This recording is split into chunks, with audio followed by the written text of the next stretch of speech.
Halo, selamat siang. Ketemu lagi sama Lala di sini. Nah, siang hari ini aku udah bilang kan, kalian sudah bawa piring kosong belum? Karena pada siang hari ini aku kedatangan salah satu business owner yang bisnisnya luar biasa. Nah, tema kita siang hari ini adalah, ini lucu banget kan? Bayangin nih, kalau misalnya aku diajak makan siang sama Pak Arwi kayak gini. Nah, aku harap kalian juga akan menemukan keseruan dan keceriaan makan siang kali ini di mejanya kami dengan judul Potensi Terpancar, Bisnis Lancar bersama Pak, knock knock.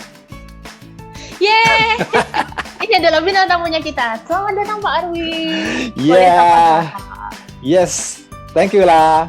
Hai, pemirsa, pemirsa kayak gue di TV aja. Oh, ini kan aktor 1960. Iya. Oke, Pak Arwi. Yes. Tak kenal maka tak sayang. Setidaknya teman-teman harus tahu nih dengan siapa ya kita makan siang bersama. Cerita dong Pak, dikit-dikit. Siapakah Bapak Arwi yang nakal ini? Aku pakai topi yang mana lah ya? Pakai topi sebagai Topi yang mana nih gue pakai? owner dong. Oh, owner. Ya, kalau owner, ntar gue batuk dulu bentar ya. Boleh Pak. Batuknya keluar duit nggak Pak? Oh, keluar makanan langsung ternyata. Wah. Ya, kalau saya, Arwi, itu ya owner dari tubuh saya ini. Ya, saya mesti jadi majikan buat diri saya sendiri. Ya kadang-kadang saya lupa diri sampai saya tuh di remote orang lain. Jadi kalau buat saya pribadi ya, pengamat diri nih, kalau bisa saya usahakan saya mengontrol, mengendalikan respon yang dari luar. Supaya apa? Saya nggak dikontrol oleh mereka. Emosi saya, ya kan? Tindakan saya. Jadi kadang-kadang saya agak kadang menolak secara terus terang, atau misalkan nggak bisa terus terang, saya diem aja. Gitu ya Pak ya. Nah, di luar daripada itu mungkin ada ya di bisnis jasa boga, juga sebagai perencana keuangan, sebagai juga sebuah firma perencana keuangan juga. Ada banyak deh, banyak. Wah, makanya kayaknya piring kita bakalan penuh nih teman-teman. Nah, sebelum kita mulai lagi, aku mau cek sapa-sapa teman-teman yang sudah bergabung di meja makan kita pada siang hari ini. Halo Wisnu, ada Cak Rambo, wah ada Riko Andreas. Senang sekali kita berlima sudah bawa piring kosong kan di sini. Ini sistemnya potluck ya, jadi bawa makanan masing-masing. Nah, thank you buat teman-teman yang sudah join. Jadi siang hari ini kita mau bahas nih tentang potensi terpancar dan bisnis lancar. Kebetulan Pak Arwi, siapa ya? Idolanya saya karena ada sesuatu hal yang menarik dari Pak Arwi yang nanti kalian akan menemukan sendiri. Saya nggak usah ceritain. Kalian akan nemuin sendiri betapa fun-nya kalau punya bos kayak Pak Arwi ini. Nah, Pak Arwi tadi udah menjelaskan secara singkat. Pak Arwi itu adalah, yang aku nangkap langsung, owner of his own body. Iya. Tapi dari sisi pekerjaan, Pak Arwi ini memiliki bisnis di apa Pak? Catering ya Pak ya mungkin ya? Catering, jasa boga. Jasa boga, financial planner juga, gila pokoknya. Kalian itu akan penuh banget bagaimana sih caranya memanage sebuah bisnis yang benar-benar besar, yang aware dengan potensi SDM-nya sehingga bisnisnya Pak Arwi itu makin melejit lah pada saat sekarang ini. Nah, Pak Arwi cerita nih, mungkin sekarang aku mau ambil Pak Arwi dari topiknya business owner jasa cateringnya ya, makanan ya, buka ya. Boleh nggak sih cerita nih Pak Arwi, nama bisnisnya apa sih Pak? Terus sejarahnya? Oh iya, saya sebetulnya itu keluarga dari istri saya. ya, bisnis keluarga istri saya. Kemudian tahun 2004, nah 2004 nih ya, 16 tahun yang lalu, saya diminta untuk mimpin di sebuah catering di kota Malang. Sebenarnya pada saat itu saya nggak punya pengalaman untuk mengelola sebuah bisnis, tetapi saya yakin kalau kita bisa menikmati prosesnya, apapun akan jadi bagus, iya kan? Jadi saya datang tanpa ada sebuah planning, kemudian saya datang mulai dari perkenalan. Nah, perkenalan itu mungkin ibaratnya kalau seperti sebuah perusahaan itu rekrutmen ya. Kalau perkenalannya baik, cara memilihnya baik, pasti kedepannya akan baik juga. Saya pernah diceritakan oleh seorang kawan, dia gini, dia punya perusahaan teknik pendingin AC. Oke. Nah, dari ITB mereka tuh 2 orang. Yang pertama tuh namanya Rama, dia buat satu perusahaan. Temannya lagi juga perusahaan yang sejenis. Ya. Kemudian teman saya ini Rama ini, dia pakai model rekrutmen, psikotes, asesmen dan sebagainya lah ya. Pakai juga misalkan bikin RKAP, bikin planning penjualan, kemudian goalnya, sasaran dan sebagainya. Tapi setelah 15 tahun bubar.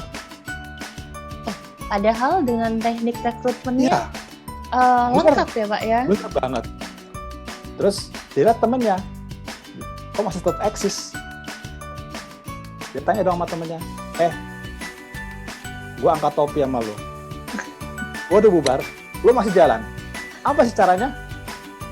Setelah ngobrol, tau nggak? Nggak ada rekrutmen yang benar, nggak pakai planningan, penjualan juga enggak. Pengen tahu dong, penasaran dong. Iya dong. Kenapa kok bisa begitu dia? Bisa survive? Gua kok enggak?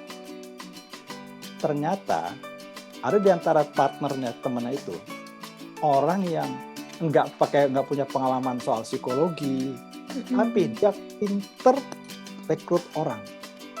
Dia punya feeling sehingga orangnya tepat untuk penjualan, orangnya tepat untuk di akunting, orangnya tepat di teknisi dan sebagainya. Jadi menurut teman saya ini Rama ini, oh gitu ya, ternyata aku tuh udah pakai teknik asesmen, psikotes dan sebagainya, nggak cukup. Karena itu orang lain kan yang ngetes kan ya. Tapi sekarang kembali kepada diri kita. Waktu di Malang itu ternyata sama saya melakukan.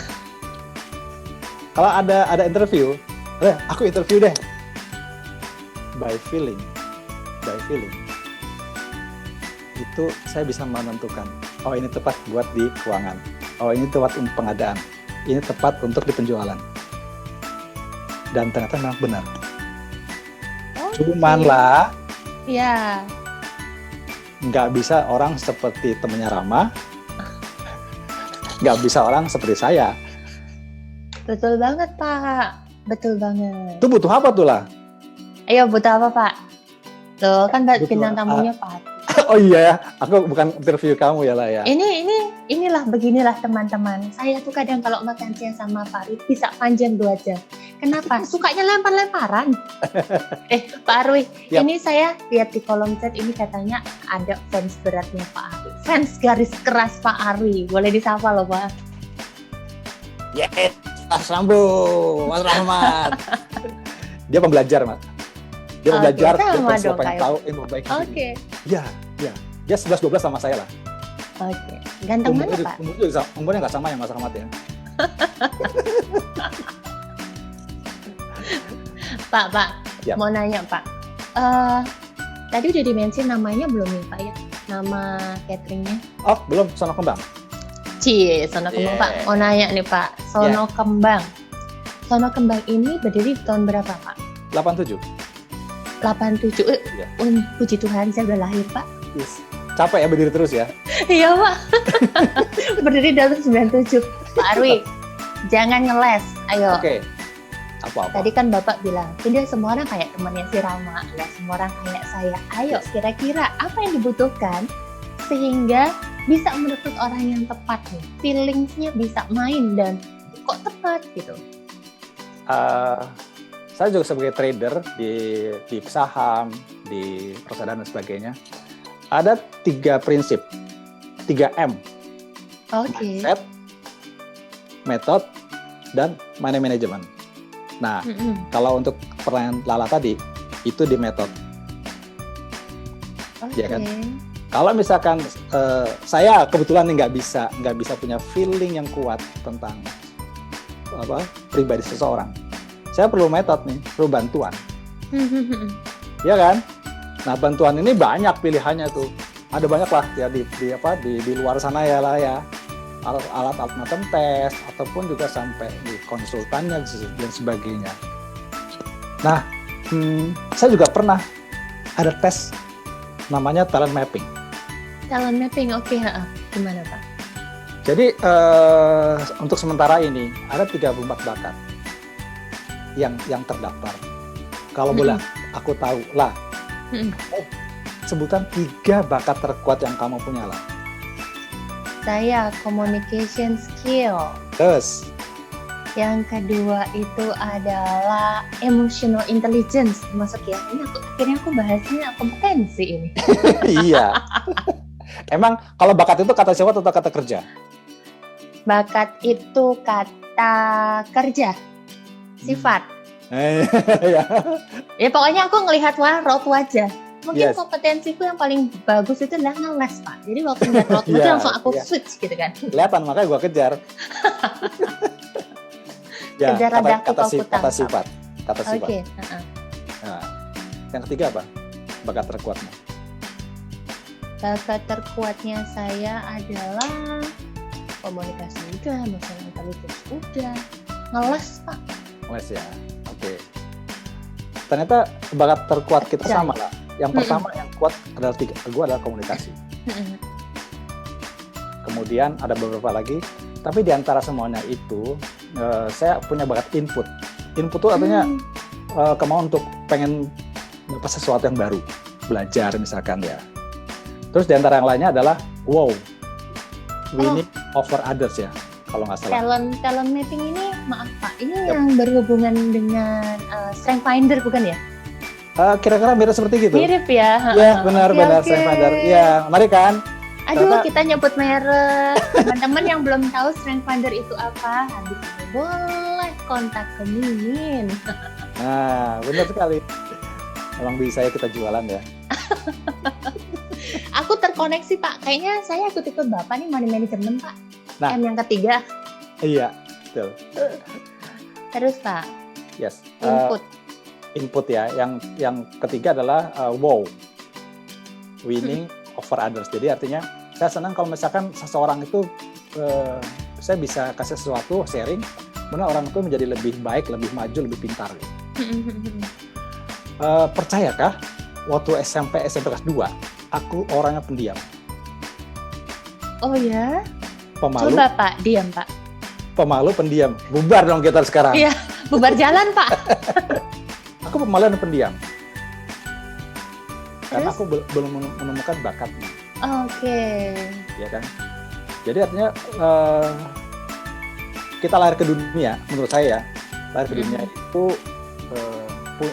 Tuhan punya tugas buat kita, purpose istilahnya ya. Ya betul, tujuan ya.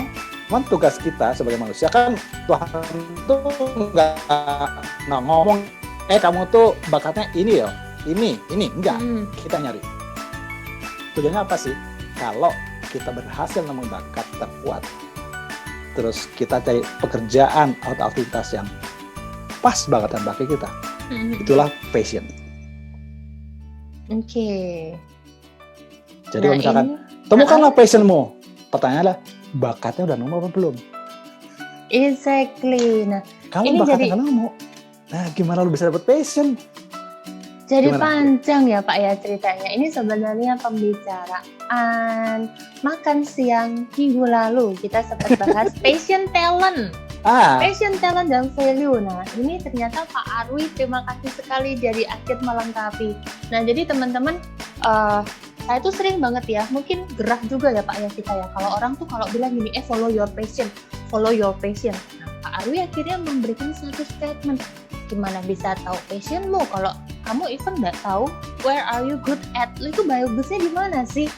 Skillnya, mampunya, strength-nya, bakatnya di mana? Bener nggak Pak Arwi? Bener banget. Nah, ini kaitan sama bisnis. Ya, kaitan dengan bisnis, Pak. Kalau sebagai pemimpin, kita nggak punya sense terhadap pribadi seseorang dan apa bakat kekuatannya. Terus gimana kita bisa bangun bisnis lebih bagus, ya kan? Misalkan contohnya, apakah orang yang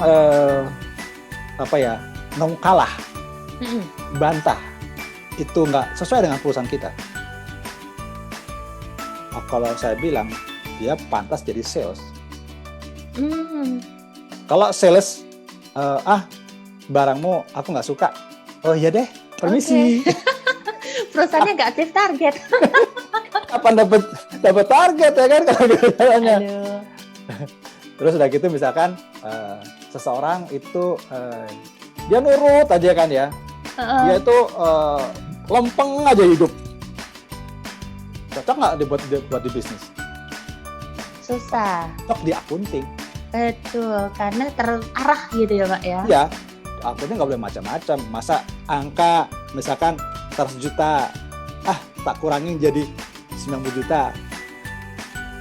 Nggak boleh kan? Betul. Jadi artinya saya percaya bahwasanya kalau misalkan kita kenali bakatnya lebih awal, ataupun juga dalam prosesnya di dalam sebuah pekerjaan, kita bisa optimalkan setiap karyawan itu. Setuju apa setuju? Setuju banget. Nah, Pak Arwi ini teman-teman di meja makan kalau bahasnya sama business owner itu ujung-ujungnya cuan. Dibahas tentang cuan. Pak, kita nyapa-nyapa lagi nih. Ada teman-teman. Selamat datang, Pak Tio, Pak Ketut, Pak Agung, Pak Fajar, Pak Juan Wijaya, Pak Rangga, Pak Hendrawan. Wah, rame banget bapak-bapak. Akhirnya ada ibu-ibu, Bu Lili. Selamat datang ke meja makannya kami. Hari ini kita bahas tentang potensi terpancar bisnis franchise dari Pak Arwi. Nah, sekedar flashback, rewind macam kaset ya, diputer ya. Nah, jadi sepanjang 30 menit ini kita sudah sepik tipis sama Pak Arwi gitu kan. Pak Arwi tadi sempat bahas tentang ada satu skill yang dibutuhkan untuk bisa mendapatkan orang yang tepat. Karena gila, Pak Arwi itu ternyata menggunakan intuisi dalam rekrutmen. Nah, ini nanti kita akan bahas juga di akhir. Pak Arwi punya nih namanya 3M, mindset, method, sama manajemen. Menurut Pak Arwi juga ya teman-teman, bahwa sebenarnya kita tadi bahas passion sama talent ya Pak ya. Kadang itu susah kalau ngomongin passion, tapi gampang digali, cari tahu dulu strength-nya kamu di mana, bakatnya kamu di mana. Dan ini aku udah jadi nangkep nih, ini kuncinya. Kenapa bisnis Solo Kembang meroket? Karena ternyata Bapak Ibu ya yang nanti mungkin mau berbisnis nih, ini ada satu tips yang udah aku ambil ya. Business owner itu harus punya kemampuan untuk melihat talent, untuk melihat bakat dari karyawannya. Betul begitu Bapak? Ya, bener banget sih. Kalau misalkan nggak punya bakat seperti itu juga, intuisi, maka apa boleh buat, kita perlu alat bantu. Betul sekali. Ya. Yang paling begini, ada seorang sales, dia fight gitu kan ya, dia penuh semangat, dia bisa negosiasi dan sebagainya. Cuman dia punya bakat yang lemah, soal disiplin. Terus diapain? Nah ini kasus menarik nih Pak. Apa yang terjadi Pak akhirnya Pak? Jadi menurut saya ada istilah begini, kembangkan bakat kuatnya dan siasati kelemahannya. Oke, menarik banget ya. Kembangkan strength-nya, siasati weakness-nya. Nah teman-teman yang nonton nih, di FB Live. Boleh ikut komen. Yang setuju silahkan jawab kata setuju. Kalau yang enggak, give us the reason why. Biar kita sama-sama belajar bareng di meja makan ini. Kita sambil nunggu-nunggu ya Pak ya. Yes. Yuk. Ya. Teman-teman boleh mengomentari ya. Feel free aja untuk share, misalnya punya pertanyaan ke Pak Arwi, karena kebetulan Pak Arwi ini aku bilangnya nggak gendut. Pak Arwi sih secara fisik nggak gendut, tapi penuh berdaging lah pokoknya di sini. Kalian pulang itu ya jam 1 nanti kita selesai, perutnya udah kenyang karena isinya di sini daging semua. Oke, teman-teman, kami masih menantikan dari inputan teman-teman, setuju nggak nih? Jadi ada inputan tuh. Ada berapa? 1,6 juta yang setuju katanya. Wow, luar biasa, 1,6 juta. Wah, setuju. Nambah lagi. Iya, nambah lagi tuh. 165, Pak. Thank you banget. Setuju. That's word always Pak Arwi say to me every face him. Ya. Gitu ya. Ini benar-benar fans garis keras ini. Tak Rambo. Yes. Nah, lanjut lagi Pak Arwi. Yes. Tadi kan Pak Arwi sampai bilang kembangkan bakatnya, siasati kelemahannya. Boleh cerita nggak Pak setelah case ini terjadi, gimana nih caranya Pak Arwi sebagai business owner ya, untuk mensiasati kelemahan? Di mana-mana ya Pak, semua orang tuh kayaknya gampang. Kalau punya strength dikembangkan tuh lebih gampang. Tapi untuk menyiasati weakness ini kan kayaknya PR banget nih. Bisa berbagi nggak Pak tipsnya? Kalau gini aja, balik pada diri kita sendiri ya. Kalau misalkan kita tuh senangnya itu di gambar, di matematika itu, waduh, mendidih kepala tuh kan ya, nggak suka banget ya. Terus mau nggak dikursusin matematika? Wah, ada aja alasannya, pusing lah ya kan, sakit perut mules ya kan, segala macam. Tapi kalau misalkan dikasih kertas kosong, wah, gembira banget. Terus kita punya PR, dikasih sama anaknya yang suka gambar, wah, ada gambar kan. Jadi artinya orang akan lebih suka, enjoy, kalau memanfaatkan apa yang dia suka gitu kan.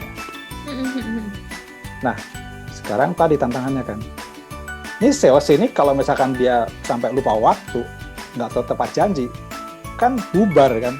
Betul. Jadi ya ngobrol sama dia. Setelah jatuh kelemahannya, iya Pak, bener Pak. Saya ini kadang-kadang emang kalau nggak ada yang ngingetin, bablas. Paling minta maaf. Ujung-ujungnya ya Pak ya? Iya, minta maaf kan. Reschedule ulang. Oleh karena itu, nah sekarang apa kira-kira yang bisa membantu kamu? Yang bisa kamu lakukan? Pikir-pikir, oh ini HP ada kalender. Ya kan?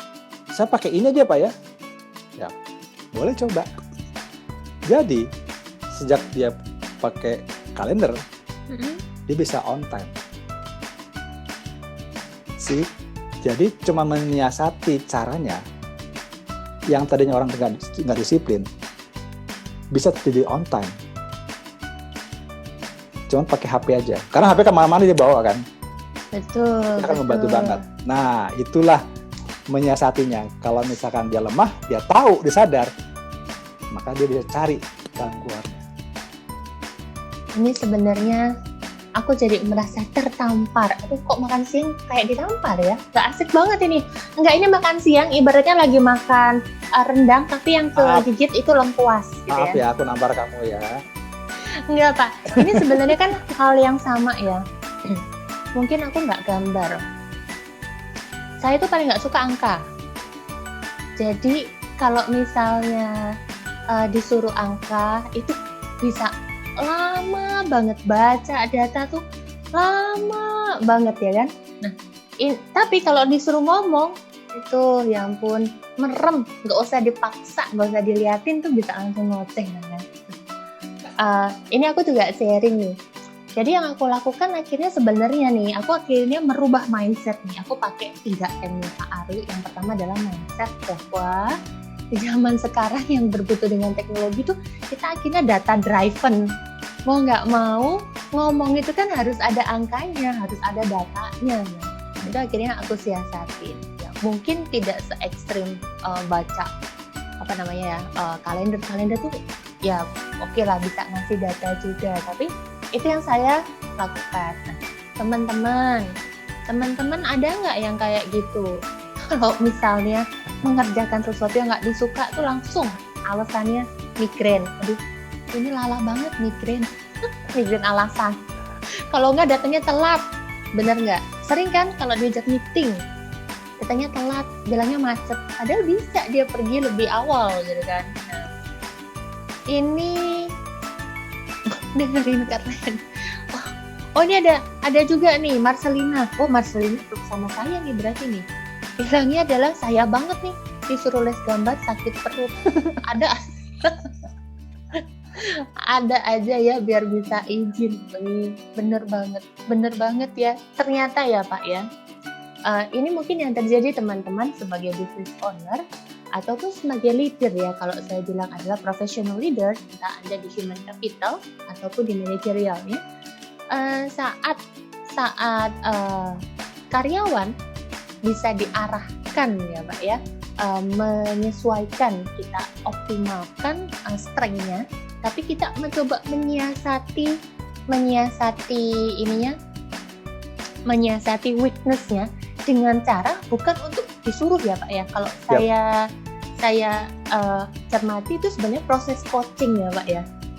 Jadi si karyawan itu kayak getting insight sendiri dan dia do it himself gitu, benar nggak sih Pak? Ya, benar banget. Saya boleh cerita tentang eksperimen saya. Jadi ada kepala departemen yang katakanlah sales gitu ya. Sales itu kan dari sisi hierarki atau kasta gitu loh ya. Itu paling tinggi kan. Ya. Orang yang cari uang, ya. Nah, dia punya kayaknya soalnya kasta lebih tinggi kan. Ujung tombak perusahaan.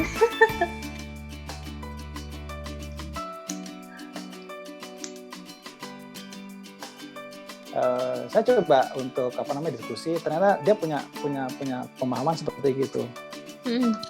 Cuma dikasih tahu, kamu harus begini, kamu harus hormati teman-teman yang lain, departemen yang lain, pasti nggak akan mempan lah ya. Iya. Saya coba eksperimen ini, dia menurut saya seseorang itu akan merubah pemahamannya kalau dia mengalaminya sendiri. Oke. Jadi dia akan berubah karena kemauannya sendiri. Menurut saya seperti itu. Jadi saya eksperimen waktu lagi bikin perencanaan tahunan, saya rotasi. Karena saya pengen dia respect sama departemen produksi. Oke.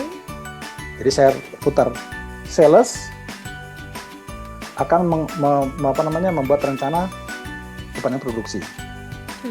Pimpinan produksi merencanakan perencanaan departemen lain. Saya putar. Loh Pak, saya kan nggak ngerti. Ya kalau nggak ngerti, ya kan nggak harus ngerti. Kamu mimpin aja lah, gitu kan ya. Mimpin lah, kan. Mimpin aja dalam prosesnya. Setelah jalan, setelah selesai, 1 minggu kemudian, saya bilang, saya tahu Pak sekarang. Kenapa waktu itu saya dirotasi seperti itu. Sekarang saya jadi paham. Ternyata departemen itu juga sama pusingnya sama saya. Jadi, setelah eksperimen itu, dia merubah dirinya. Saya sekarang tahu kesulitan-kesulitan departemen lain. Saya nggak perlu ngasih tahu, nggak perlu nyuruh, ya, nggak perlu menghukum. Dia berubah dirinya sendiri. Oke, ini menarik banget karena banyak sekali ya kebetulan pendampingan juga ke beberapa klien. Ini yang seringkali adalah top to down ya Pak ya. Kamu harus gini, kamu harus gitu. Akhirnya si karyawan udah following tapi tahu aja tapi nggak paham kenapa harus seperti itu. Ini menarik lagi. Nah, Pak Arwi, sebelum kita lanjut, ini ada pertanyaan dari Pak Rangga. Oke, Pak Arwi dan Mbak Lala, salam kenal. Halo, salam Hai, kenal. Rangga. Saya Cinta. Oh, bukan ya. Saya mau menanyakan, lebih baik rekrut calon karyawan yang sudah memiliki pengalaman kerja atau cari yang masih fresh graduate? Iya nih, kita kasih tahu ke business owner-nya dulu ya. Monggo Pak Arwi. Ntar batuk dulu ya.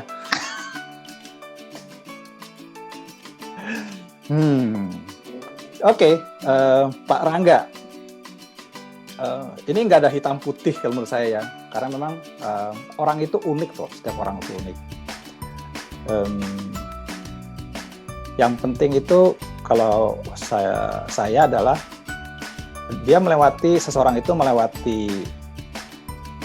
Artinya gini, kita kembali ke awal.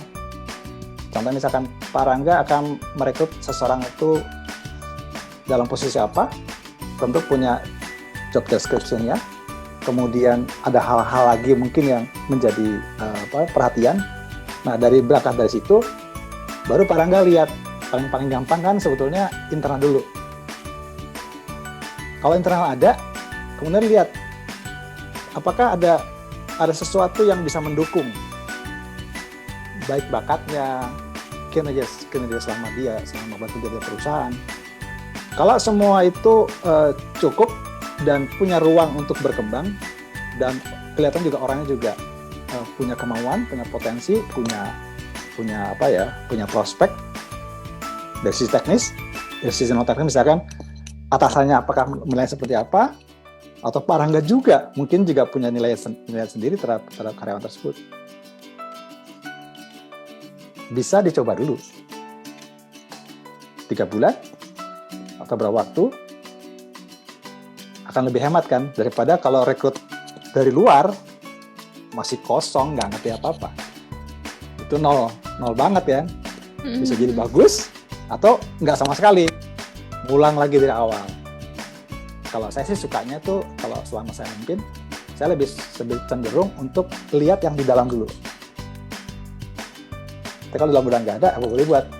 Sales misalkan, sales mungkin kalau di produksi, di pelayanan, untuk ke arah sales tadi bakatnya mendukung apa enggak? Kalau nggak mendukung ya udah, saya rekrut baru. Mungkin itu bisa bantu jawab Pak Rangga. Iya, terima kasih Pak Arwi. Nambahin dikit ya, Boleh. Pak Rangga. Jadi sebenarnya saya setuju banget sama Pak Arwi bilang bahwa nggak ada nih hitam putih, yang benar yang mana dulu. Ini kalau misalnya rekrutnya dari sisi karyawan baru mungkin ya, bukannya karyawan baru ini benar bisa jadi internal atau bisa jadi eksternal.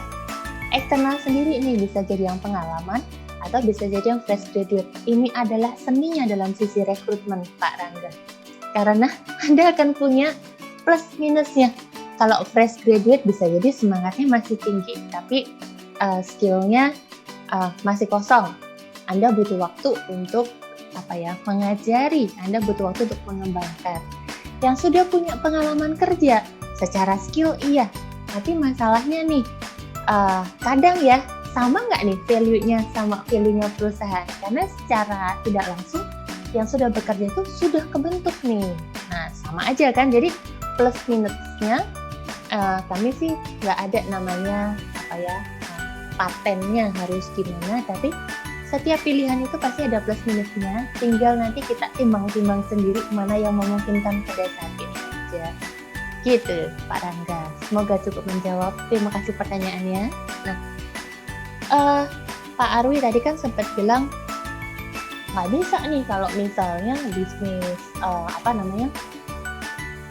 kita cuma bilang A aja, karyawan yang bersangkutan harus mengalami prosesnya, dimana sebenarnya bahwa orang itu kan berubah ya, berubah itu karena kemauannya sendiri. Ini saya menarik banget karena di psikologi kami belajar ini namanya adalah internal motif, intrinsik motif internal. Nah ini juga mungkin dari Bapak Ibu teman-teman yang hadir, ini adalah hal menarik sebagai business owner yang sudah disampaikan Pak Arwi bahwa memang menarik banget ya Pak ya, kalau bagaimana orang berubah saat dia merasakan sendiri itu kita kayak udah nggak capek untuk berbusa-busa ceritain gitu ya Pak ya.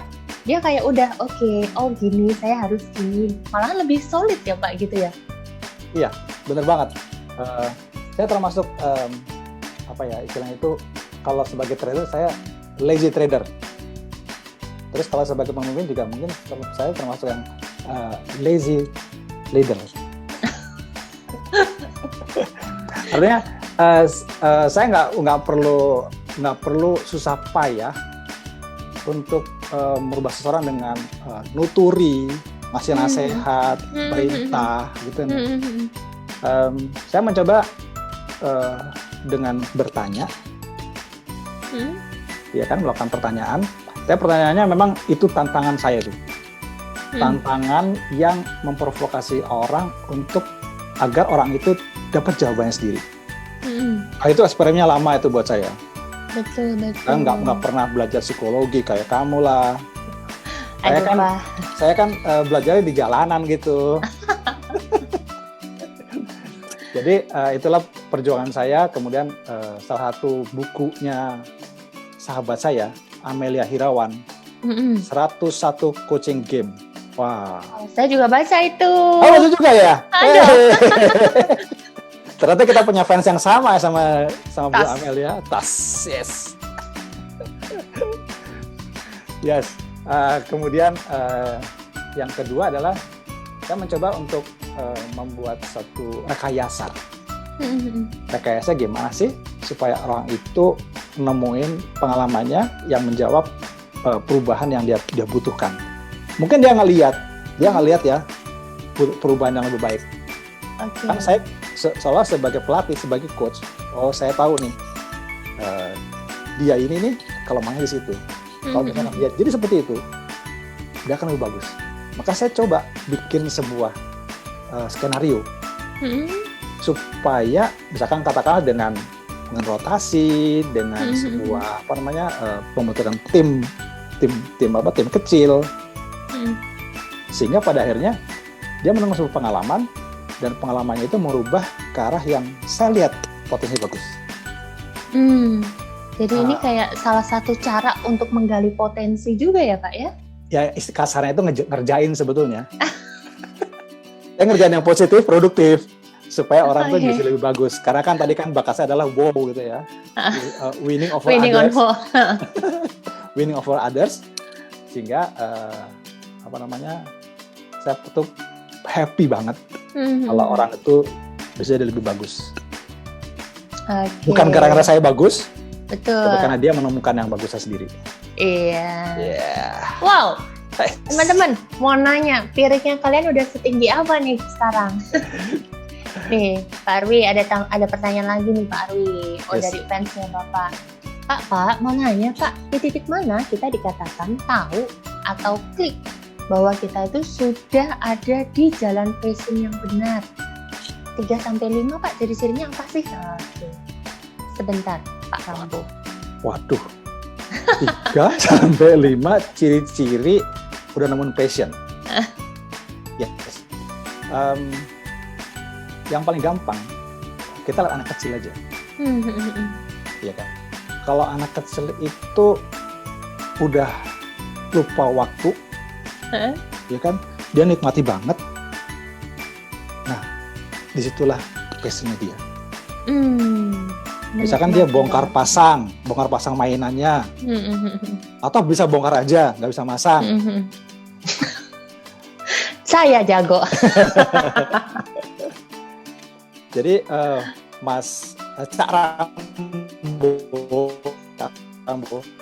Rambo bisa temukan passion di mana?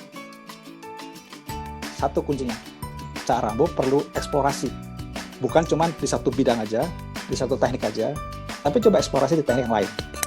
Oke. Nanti Cak Rambo akan menemukan begitu mengerjakan teknik tertentu, kayak nikmat banget gitu. Nah, kira-kira disitulah passionnya. Oke, nah ini saran yang menurut saya cukup aplikatif ya Cak Rambo ya, karena Apa ya, saat kita bahas tentang passion itu tuh Anda harus membedakan antara passion sama minat. Karena itu saya setuju nih caranya Pak Arwi adalah kamu harus mencoba banyak hal. Karena terkadang kita tuh gampang untuk membuat satu keputusan bahwa kayaknya saya suka main Lego. Bongkar pasang tuh saya seneng. Tapi pas dia udah bongkar nggak bisa masang, dia bilang apa? Itu bukan passion saya. Oh, nah ini kenapa saya bilang Anda akan penuh karena di sini kami berisi informasi yang akan mengedukasi teman-teman. Saat kita bicara tentang passion itu kita bukan bahas mengenai bagaimana passion itu adalah sebuah energi ya Pak Arwi ya, setuju nggak nih Pak Arwi? Yang menggerakkan passion itu adalah energi yang menggerakkan kita. Kalau kita itu udah jatuh, bangun lagi, jatuh, bangun lagi, jatuh, bangun lagi. Kayaknya energinya tuh baterainya full terus karena kamu enjoy di sana gitu. Nah, ini salah satu tips yang bisa dicoba nih sama Cak Rambo. Sebelum kita mulai ngobrol lagi, saya harap piringnya nggak tumpah ya karena kepenuhan. Nyapa dulu yang baru datang. Halo Josephine. Hai, Pak Aurelius. Pak Aurelius. Kak Sanjaya. Ada Bu Prasti Wardani. Selamat datang di ruang makan kami. Semoga piringnya akan terpenuhi. Bersama rekan saya, Bapak Arwi, yang memang membawa menu makanan luar biasa pada siang hari ini. Nah, Pak Arwi, ini kan tadi kita bahasnya, aku tuh saking terpananya tuh sampai yang bingung. Oke, manggut. Jadi sebenarnya dari Pak Arwi itu ngasih jawaban gitu kan. Di satu sisi saya, benar juga. Langsung ngeling gitu kan. Oh mungkin aku tuh jangan-jangan strengnya saya juga mau mengconnecting ya. Mengkoneksikan. Oh ya benar juga. Nah Pak Arwi, tadi kalau misalnya saya sempat potret ya bahwa tidak banyak nih Pak leader yang kayak Bapak. Maksudnya di sini Bapak tadi udah sempat mention mengenai ngerjain itu kan questioning ya. Dan saya yakin kita berdua percaya power question itu penting banget ya Pak ya. Makanya kan kita bacanya 101 coaching ya. Yes. Coaching. Nah, bagaimana apakah ya Pak ya yang Bapak lakukan itu yang udah diterapkan di Sono Kembang itu benar-benar apakah ini yang membuat Sono Kembangnya dari 1974 ya Pak ya? 87. 87 ini. Kan aku mau mundurin lagi Pak. Kan ada proses kenalan, pacaran. 87 ini sampai sekarang ini still exist. Apakah memang metode ini yang akhirnya benar-benar bisa mengembangkan nih strength-nya itu jadi makin keluar nih Pak? Ya, kalau di bisnis catering ini kan 87 dia mulai sebagai badan hukum. Saya baru gabung 2004 kan. 2004 ya Pak? Yes, 2004. Jadi saya melihat bahwasanya kekuatan mereka adalah dari sisi passion. Mereka tuh terutama pasangan istri saya, terus ipar-ipar saya itu dia fokus terus ke orang gila aja deh. Bener, orang gilanya dari mata kata gila produktif. Jadi kalau udah ngedekor, kalau sudah masak, itu udah lupa waktu. Oke. Yes. Jadi sampai jam 1 malam mereka tuh masih on. Sementara kalau saya udah mulai 5 watt gitu kan ya. Paling udah melipir tuh ke pinggir, ke kursi, nyender mulai ya kan. Tapi kalau mereka tuh on. Jam 1, jam 2 masih on. Udah biasa buat mereka. Terus istirahat, pagi udah on lagi. Hebat banget kan. Itulah mereka menemukan passion. Ya kan? Jadi kalau saya sih di sisi human ya, di sisi jadi nggak begitu ke arah dekor yang kalau tahu kan kalau misalkan di pernikahan kalau acaranya malam pagi saya persiapan terus acara. Kalau acaranya pagi jam 10 kan. Itu dari jam 3, jam 2 udah on itu teman-teman. Udah on. Iya kan? Nah, jadi memang nggak kenal waktu lah, nggak tahu waktu. Maka awal bisa besar seperti itu. Dan ini menariknya adalah ya Pak Arwi menyampaikan dan mengingatkan bahwa once kita memang bekerja sesuai dengan passionnya kita, itu waktu tuh kayak lewat aja ya. Yes. Baterai itu kayak keisi ya, jam 2 pagi bangun masak. Dan saya yakin masak itu susah karena saya juga nggak suka masak, pegel juga kan. Apalagi catering itu kan pasti kualitasnya gede gitu kan, dan it takes time. Nah, ini penuh banget hari ini kita bahas tentang passion. Jadi bisa nggak nih Pak, misalnya nih, potensi ini terpancar itu karena ada memang satu penggalian passion mungkin ya Pak ya, dari business owner nih, untuk melihat mungkin dia bakatnya, sukanya dia kerja di mana, karena punya bakat yang akhirnya ditambah sama passion itu kan kayak jadi meroket ya Pak ya. Yes, benar banget. Begitu, salah satu kakak ipar saya adalah arsitek. Oh oke. Ya, dia suka gambar. Terus pada akhirnya dia juga di bisnis ini lah, dia tanggung jawab di dekorasi. Jadi kan kayak nyambung banget ya. Jadi kayak nyambung banget kan. Suka gambar, jadi arsitek, kemudian ngurusin dekor. Wah, itu udah nggak kenal waktu dia. Kayak waktu itu udah jadi berhenti gitu, freeze waktu itu. Oh. Iya kan? Kalau misalkan kita nih nggak suka, ini kok waktu kok lama banget ya. Meeting kok lama banget, boring. Lama banget. Kapan kelarnya? Tapi kalau orang yang suka, itu udah freeze tuh, diam tuh waktu itu. Bahkan 24 jam kurang ya Pak ya? Ya, benar banget lah. Tadi kalau misalkan bisnis ataupun diri sendiri mau sukses, ya kuncinya satu, bakat temukan dulu. Wah, teman-teman ini nih kayak jadi udah sesi mau take away aja nih. Oh belum ya? Belum. Tarik dulu. Enggak. Delete. Ini kebetulan kita memang waktunya sisa 5 menit, Bapak Ibu. Iya. Seneng banget kan, nggak kerasa. Nah ini, kalau ternyata strength-nya adalah communication, nggak kerasa bahas 1 jam di sini. Nah, Pak Arwi, sebelum kita balik ke meja kerja kita masing-masing, mungkin ada informasi tambah? Jangan, nggak boleh kata-kata terakhir. Informasi tambahan dari Pak Arwi sendiri terkait dengan potensi ini, potensi terpancar bisnis lancar ala Arwiyato. Buatlah mulai dari sendiri seperti sinar. Cie.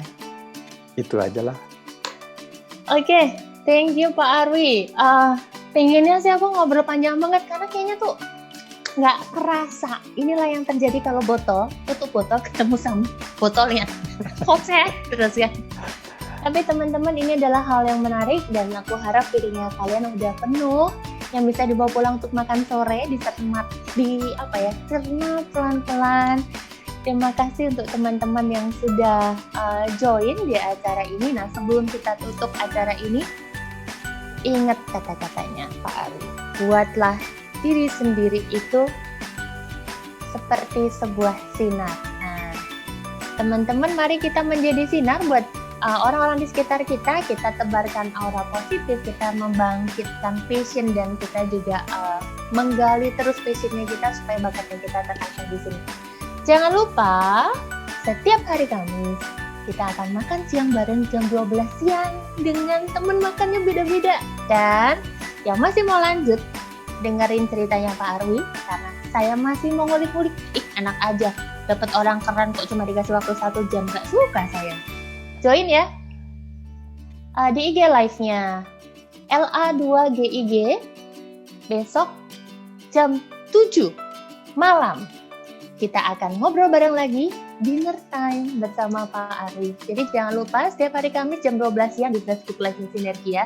Setiap hari Jumat jam 7 malam di IG live-nya saya LA2GIG, dan follow nodelkarir.id. Nanti saya akan share di sini untuk linknya Instagram. So, thank you so much. Terima kasih sudah berbagi meja bersama kami. Terima kasih sudah berbagi cerita bersama kami. Terima kasih Pak Arwi, luar Sama-sama. biasa. Sama-sama semua. Oh, selamat siang teman-teman, selamat beraktivitas dan I see you next week. Bye-bye.